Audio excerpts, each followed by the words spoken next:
Movie के शुरू में हम चीफ, क्लिफ और रॉनी को देखते हैं। वो हर्मिट बॉब के पास आते हैं। दरअसल उन्हें कंप्लेंट मिली होती है कि इसने फंक की मुर्गी चुराई है, लेकिन वो इस बात से मना करता है और हवा में फायर करके उन्हें यहाँ से जाने को कहता है। ये देखकर रॉनी चीफ को इसे गिरफ्तार करने की बात करता है, लेकिन चीफ उसे मना करते हैं और यहाँ से चलने को कहते हैं। ये सुनकर वो हैरान होता है और जाते हुए चीफ को पूछता है, हमने उसको गिरफ्तार क्यों नहीं किया? उसने हमारे पर गोली चलाई थी तो हम उसे गिरफ्तार कर सकते थे। ये सुनकर चीफ उसे बोलते हैं, मैं उसे कई सालों से जानता हूँ, मुझे पता है वो कुछ भी गलत काम नहीं कर सकता। और यहाँ पर वो दोनों नोटिस करते हैं अब रात के 8:30 बज चुके हैं, मगर अभी तक यहाँ पर अंधेरा नहीं हुआ होता और इनकी इलेक्ट्रिक चीजें भी बंद हो जाती है, जैसे रॉनी का फोन और उसकी डिजिटल वॉच। ये देखकर वो हैरान होते हैं। अब आगे हम रेस्टोरेंट में देखते हैं, जहाँ पर हंग फंग को बोलता है, मुझे नहीं लगता तुम्हारी मुर्गी को बॉब ने चुराया होगा, क्योंकि वो बहुत अच्छा आदमी है। ये सुनकर फंग को बहुत गुस्सा आता है, क्योंकि उसे लगता है उसकी मुर्गी को बॉब ने ही चुराया है। इस वजह से वो हंग के साथ बदतमीजी करता है और उसको ब्लैक बोलकर यहाँ से चला जाता है। हमें यहाँ पर पता चलता है फंग एक अच्छा आदमी नहीं है, वो बहुत खड़ूस है, जिसकी वजह से इस शहर में उसे कोई भी पसंद भी नहीं करता। अब आगे हम एक हॉस्टल में कुछ बच्चों को टीवी देखते हुए देखते हैं, जहाँ पर टीवी में बताया जा रहा होता है धरती पर बहुत सारी रिसर्च करने की वजह से और नेचर को छेड़ने की वजह से धरती अपने एक्सेस से हट गई है। मतलब हमारी धरती को जहाँ पर होना चाहिए वो नहीं है, जिसकी वजह से धरती का पूरा माहौल बदल गया है और यहाँ कभी भी रात हो रही है और कभी भी दिन हो रहा है और बहुत सारी जगहों पर भूकंप आ रहा है और तूफान आ रहा है। ये देखकर उनमें से एक बच्चा बोलता है, ऐसा हो रहा है तो बहुत बुरा है, अब हमारी धरती पर कयामत भी आ सकती है, जिसकी वजह से पूरी धरती मिट जाएगी। और आगे हम और एक न्यूज देखते हैं, जहाँ पर एक लेडी बोल रही होती है, जानवर बहुत अलग बर्ताव कर रहे हैं और वो कहीं पर भाग जा रहे हैं। अगर हम उन्हें रोकने की कोशिश कर रहे हैं तो एग्रेसिव होकर हम पर अटैक कर रहे हैं। ये सुनकर डैनी हैरान होता है और वो भी अपनी कैट को ढूंढने लगता है, लेकिन वो उसे कहीं पर भी नहीं मिलती। और अब हम फ्रैग को देखते हैं, वो अपने डॉग को घर के अंदर बुलाता है तो उसका डॉग वहाँ से भाग जाता है। ये देखकर वो भी हैरान होता है। अब हम पुलिस स्टेशन में देखते हैं, यहाँ पर एक मैलेरी नाम की लेडी की लाश होती है और यहाँ पर रॉनी और मैंडी की ड्यूटी खत्म हो जाती है तो वो घर जाने वाले होते हैं और जाते हुए वो चीफ को पूछते हैं कि आप अकेले ही इस लाश के साथ रहना चाहते हो या हम में से कोई आपके साथ रुके। ये सुनकर वो बोलते हैं, नहीं, मैं अकेला ही रुक जाऊंगा, तुम चले जाओ। ये सुनकर वो ठीक है बोलकर यहाँ से चले जाते हैं। अब हम जेंडिया देखते हैं, ये बहुत अजीब लेडी होती है, मतलब बहुत अजीब, और वो मुर्दा घर की चीफ होती है और उसे हम बुद्धा के सामने समुराई तलवार से प्रैक्टिस करते हुए देखते हैं। और अब हम देखते हैं यहाँ पर शाम हो जाती है और चांद का रंग बदल जाता है और खबर में से 2 मुर्दे उड़ते हैं और यहाँ से वो रेस्टोरेंट जाते हैं और वहाँ की 2 लेडी को बहुत बुरी तरीके से उनका मांस खाकर उन्हें मार देते हैं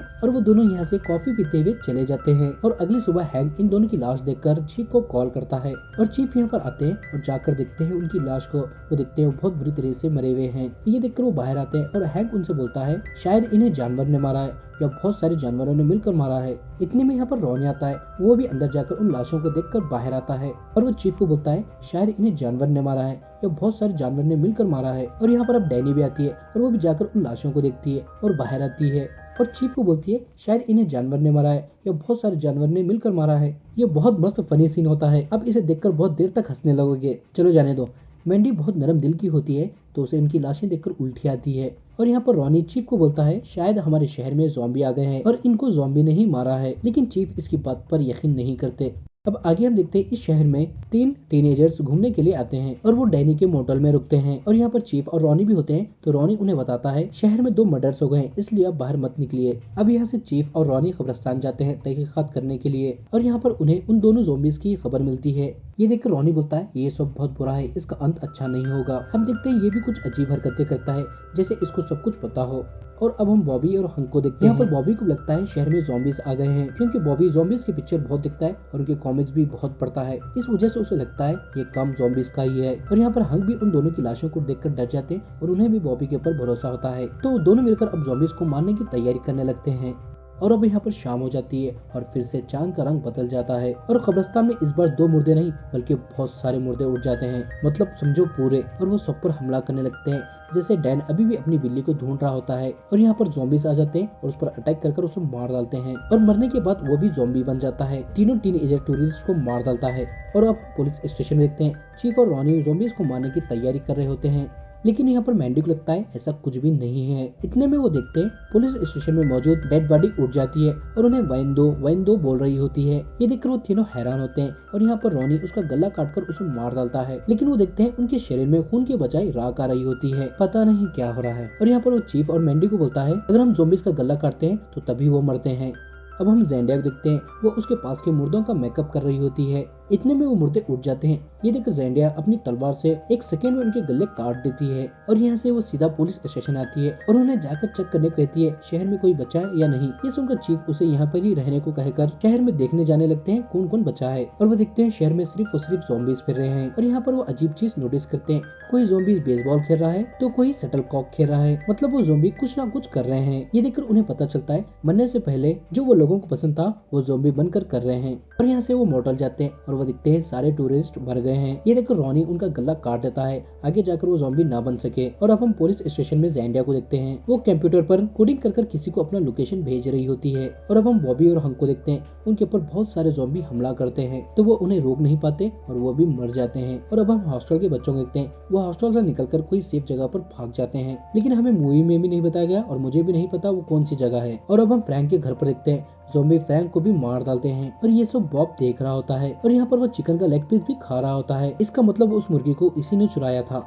और अब हम उन ऑफिसर्स को देखते हैं, उनकी गाड़ी एक गड्ढे में फंस जाती है तो सारे ज़ॉम्बीज उनके पास आते हैं और उनमें से एक ज़ॉम्बी मैंडी की ग्रैंड नैनी होती है और वो उन्हें देखकर अपने आप को रोक नहीं पाती और बाहर चली जाती है, जिसकी वजह से वो ज़ॉम्बी उसे भी मार डालते हैं। और यहाँ पर चीफ रॉनी से पूछते हैं, यहाँ पर इतना कुछ हो रहा है, तुम इतने शांत कैसे हो? पर जो कुछ हो रहा है तुम्हें पहले से ही पता है, ये कैसे हो सकता है? ये सुनकर वो बोलता है, मुझे सब कुछ पहले से ही पता है क्योंकि मैंने पूरी फिल्म की स्क्रिप्ट पहले ही पढ़ ली है। ये सुनकर चीफ को उनके डायरेक्टर पर बहुत गुस्सा आता है क्योंकि उन्हें सिर्फ रॉनी के साथ की स्क्रिप्ट मिली थी।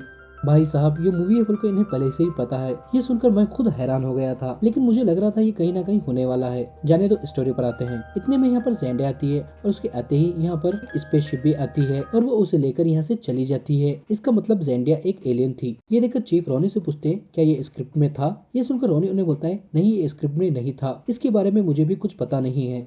और अब ये दोनों गाड़ी में बैठ कर थक जाते हैं और गाड़ी से बाहर निकलते हैं और सब ज़ॉम्बीज को चुन चुन कर मारने लगते हैं, जैसे फ्रैंक को, हंक को, बॉबी को, मैंडी को, सबको। लेकिन अब इनके ऊपर बहुत सारे ज़ॉम्बीज हमला करते हैं और ये दोनों मिलकर उन्हें रोक नहीं पाते, जिसकी वजह से वो भी इन्हें मार डालते हैं। और मूवी के आखिरी में सिर्फ बॉब बच जाता है और ये मूवी यहाँ पर खत्म हो जाती है। पता नहीं बॉब के साथ क्या हुआ, वो जिंदा है या मर गया। दोस्तों ये मूवी बहुत फनी है, आप इसको एक बार जरूर देखें और इसके मजे लें। और आप यहाँ तक वीडियो देख रहे हैं, जाहिर सी बात है आपको ये स्टोरी और मेरा वीडियो पसंद आया होगा। अगर आया है तो वीडियो को लाइक करें और चैनल को सब्सक्राइब कर हमें सपोर्ट करें। Thank you so much.